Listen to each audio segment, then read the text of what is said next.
पिता ने कहा और बेटे ने मान ली। बेटा कहने लगा, मैं सौगंध खाता हूँ, मैं यह बात किसी को नहीं बताऊंगा। तब पिताजी कहते हैं कि बेटा, एक समय था जब मैं निर्धन था और आज मैं अमीर हो गया। कल का जो समय था उस समय तुम्हारी माँ ने मुझे नदी में धक्का दे दिया था और आज जब मेरे पास पैसा है तो तुम्हारी माँ मेरी सेवा कर रही थी। इसी कारणवश मैं मुस्कुराया कि एक वो दिन था और एक आज का दिन है, यही कारण है। बेटा चला गया अपने कमरे में। पत्नी जो है फिर परेशान करने लगी। बेटा कहता है कि भाग्यवान, मुझे सौगंध दो कि तुम यह बात किसी से नहीं बताओगी, तो ही मैं तुम्हें यह बात बताऊंगा। लेकिन विधि का विधान, स्त्री के पेट में कोई बात पचती नहीं है। उसके पति ने उसको वह बात बताई कि जब पति देव, कहने का अर्थ है कि जब पिताजी गरीब थे तब माँ ने उन्हें धक्का दे दिया और जब आज अमीर हैं तो माँ उनकी सेवा में लगी रहती है।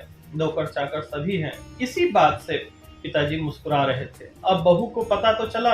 अब वह उछलने कूदने अंदर ही अंदर लगी रही कि सासू माँ मुझ पर राज करती हैं और इतना बड़ा राज मेरे पास। कुछ दिन तक तो बहू चुप रही, लेकिन एक दिन खाने में नमक तेज हो गया तो सास कहने लगी, कैसा खाना बनाया है, तुम्हारे घर वालों ने तुम्हें कुछ सिखाया नहीं? तब बहू कहने लगी, सिखाने की बात छोड़ दो, तुमने अपने पति देव को नदी में धकेल दिया, आज पैसा होने पर उनसे प्रेम जता रही है। अब वह सोचने लगी कि यह बात मेरे और मेरे पति के अलावा किसी को नहीं पता है, इसको कैसे पता चली? वह सोच में पड़ गई, लज्जा से पानी पानी हो गई और एक कमरे में गई और फांसी का फंदा लगा लिया। यह बात जब पति देव को पता चली कि मेरे कारण जिस चीज को मैंने राज रखा वह राज न रहा और इस वजह से मेरी पत्नी को इतना दुख झेलना पड़ा, वह भी एक कमरे में फांसी लगा लेते हैं। इस बात को जब बेटे को पता चली तो वह तीसरे कमरे में जाकर बेटा भी फांसी लगा लेता है। बहू को कुछ बोध हुआ,